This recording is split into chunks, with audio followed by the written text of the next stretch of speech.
Hello student, आपका स्वागत है हमारे YouTube channel Sharma study point में। और इस वीडियो में यहाँ पर बताएंगे आपके लिए ट्रिग्नोमेट्री टेबल किस तरीके से आप याद कर सकते हैं। बहुत ही आसान भाषा में आपको सिखाएंगे यहाँ पर कि ट्रिग्नोमेट्रिक जो टेबल होती है, ठीक है ना, थीटा की, उसमें हम किस तरीके से यहाँ पर जो है कैलकुलेशंस करने के लिए याद कर सकते हैं। देखिए यहाँ पर पहला तो यहाँ पर 0 डिग्री का होता है एंगल, फिर 30 डिग्री का होता है, फिर 45 डिग्री का होता है, फिर 60 डिग्री का एंगल होता है, फिर 90 डिग्री का होता है। ठीक है, इस तरीके से यहाँ पर ये होते हैं।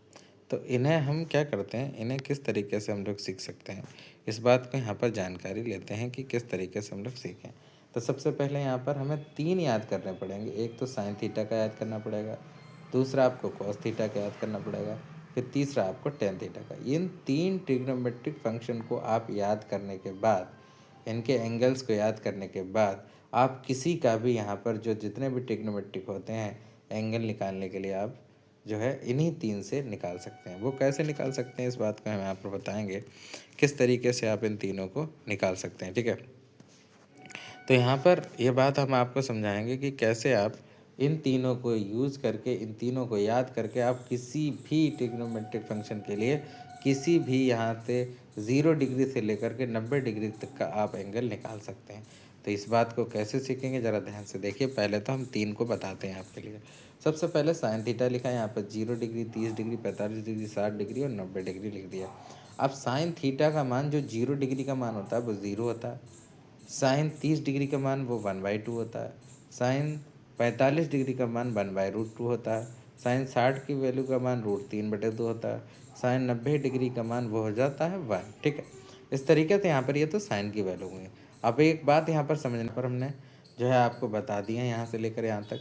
ठीक है, अब आप कॉस के समझो ज़रा कैसे कॉस का निकालेंगे। तो कॉस के यहाँ पर निकालने के लिए आपको क्या करना पड़ेगा, देखिए यहाँ पर कॉस थीटा जो है वो 0 डिग्री का मान क्या है 1 आया। वो 1 कहाँ से आया, इसमें यहाँ पर क्रॉस कर देंगे। यहाँ जो साइन थीटा का 90 डिग्री की जो वैल्यू 1 थी वो 1 यहाँ पर आ गई 0 डिग्री पर, यानी ये जो 1 है वो यहाँ आ जाएगा। ठीक है, ये जो 0 है 0 डिग्री का मान, साइन 0 डिग्री के जो 0 डिग्री मान है 0 डिग्री का, वो यहाँ पर आ जाएगा, ये वाला कॉस के 90 का मान। ठीक है, कॉस के 90 का मान इस तरीके से 0 हो जाएगा, और ये जो 1 है साइन 90 का मान वो यहाँ पर कॉस 0 का मान हो जाएगा। ठीक है, एक दूसरे का ये क्रॉस हो जाता है। ठीक है, ये 1 यहाँ आ जाएगा, ये वाला 1 यहाँ आ जाएगा, ये वाला 0 यहाँ आ जाएगा, इस तरीके से ये क्रॉस हो जाता है। ठीक है, अगला जो मान क्रॉस होता है वो कैसे होता है, ध्यान से सुनना। ये जो साइन 60 का मान है √3/2, ये वाला √3/2 यहाँ आ जाता है, और ये जो 1/2 है वो यहाँ आ जाता है कॉस के लिए। ठीक है, तो ये वाला 30 का जो साइन 30 डिग्री का मान होता है वो कॉस 60 के बराबर होता है। इस तरीके से वो जो तीसरा मान कहीं नहीं जा पाता है वो होता है 1/√2, यानी साइन के 45 डिग्री का मान 1/√2 होता है और कॉस के 1/√2 ही होता है। ये दोनों कहीं नहीं जाते हैं, ये आपस में ऊपर नीचे ही आ जाते हैं। इसके बाद अब टेन की बात करें हम लोग, तो टेन थीटा कैसे होता है, टेन 0 का मान जो है 0 याद करना पड़ेगा आपको, साइन 30 का मान 1 पर, इसका आपको टेन 30 का मान 1/√3 हो जाएगा, और 45 डिग्री का मान 1 हो जाएगा, और टेन 60 का मान जो है √3 हो जाएगा। ठीक है, और फिर यहाँ पर जो 90 डिग्री का मान होगा इस तरीके से टेन का, वो होगा नॉट डिफाइंड, यानी इनफाइनाइट हो जाएगा। ठीक है, यहाँ पर जो है आप कर सकते हो इसको इनफाइनाइट होगा। ठीक है, नॉट डिफाइंड को इनफाइनाइट कहा जाता है, जो कि इस तरीके से यहाँ पर बनाया जाता है। तो इस तरीके से यहाँ पर इस टेबल को याद कर सकते हैं। अब ये 3 तो हमने आपको फंक्शन बता दिए, ये तीनों को तो आप याद करना पड़ेगा। इन तीनों को याद करने के बाद हमें अगर मान लो अगले फंक्शन का निकालना है तो कैसे निकालेंगे। अब देखिए अगले फंक्शन का जैसे कैसे निकालते हैं।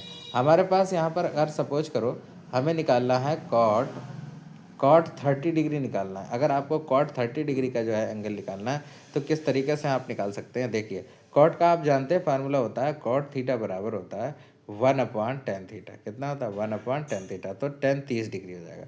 यहाँ पर जो कॉट 30 डिग्री दिया था तो उसका रेसिप्रोकल हो जाएगा, व्युत्क्रम हो जाएगा 1/tan 30। अब 1/tan जब tan 30 हो जाएगा, ठीक है, जो कॉट थीटा 1/tan 30 हो जाएगा, जब tan 30 हो जाएगा बेटा, तो इस हिसाब से tan 30 की वैल्यू आपको पता होगी, ये लिखिए 1/√3, ये टेबल में देख सकते हैं। तो यहाँ पर रखेंगे इसके नीचे 1/√3, और ये वाला जो √3 है वो ऊपर चला जाएगा, यानी ये वाला जो √3 है बेटा वो ऊपर चला जाएगा, यहाँ पर √3, और ये जो 1 है वो नीचे आ जाएगा। तो ठीक है ना, तो √3/1 का मतलब √3 इसका आंसर आ जाएगा, यानी जो कॉट 30 की वैल्यू होगी वो क्या होगी, √3 हो जाएगी, ठीक है ना।